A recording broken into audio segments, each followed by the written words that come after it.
ममता बनर्जी ने क्यों किया नीति आयोग का बहिष्कार? पिछली बार माइक बंद, इस बार पूरी दूरी।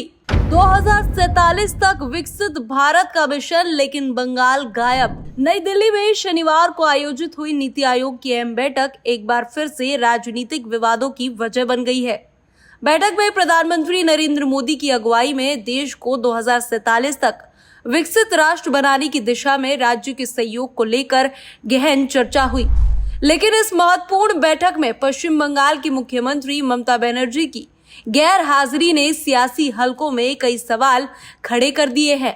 इस बार ममता बनर्जी ने नीति आयोग की बैठक से दूरी बना ली।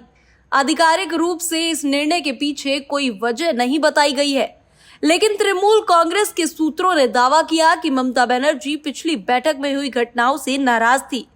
दरअसल पिछले साल हुई नीति आयोग की बैठक में ममता बनर्जी ने आरोप लगाए थे कि जब ममता बनर्जी अपने विचार रख रही थी, उस दौरान कथित तौर पर उनका माइक बंद कर दिया गया था। इस घटना को उन्होंने अपमानजनक बताया और बैठक को बीच में ही छोड़ दिया था। सूत्रों के मुताबिक ममता बनर्जी को इस बार भी आशंका थी कि उनकी बातों को गंभीरता से नहीं लिया जाएगा और एक तरफा संवाद का माहौल होगा, इसलिए उन्होंने इस बैठक से दूरी बनाए रखने का फैसला लिया। बैठक में प्रधानमंत्री नरेंद्र मोदी ने 2047 तक भारत को एक विकसित देश बनाने के रोड मैप पर सभी मुख्यमंत्रियों से विचार साझा करने की अपील की। उन्होंने कहा कि राज्य आगे बढ़ेगा तभी देश आगे बढ़ेगा। उन्होंने सभी राज्यों से केंद्र के साथ सहयोग कर राष्ट्रीय विकास की दिशा में समर्पित होकर काम करने का अनुरोध किया। प्रधानमंत्री ने नीति आयोग की इस बैठक को साझा सोच और साझा रणनीति का मंच बताते हुए कहा कि ये सिर्फ विचार विमर्श का नहीं, बल्कि मिलकर समाधान निकालने का एक माध्यम है। ममता बनर्जी की अनुपस्थिति पर विपक्ष की राय बटी हुई नजर आई। कुछ विपक्षी नेताओं ने इसे केंद्र सरकार की मनमानी नीति के खिलाफ ममता की सामरिक चुप्पी बताया।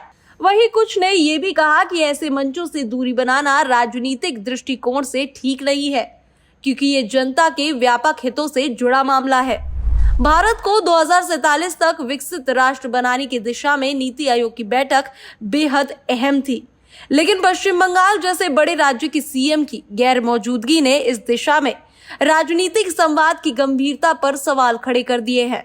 अब देखना होगा कि आने वाले समय में केंद्र और राज्य के बीच संवाद और समन्वय का रास्ता कैसे तैयार किया जाता है।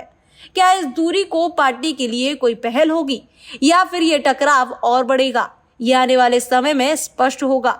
Bureau report, TV7 Bharat.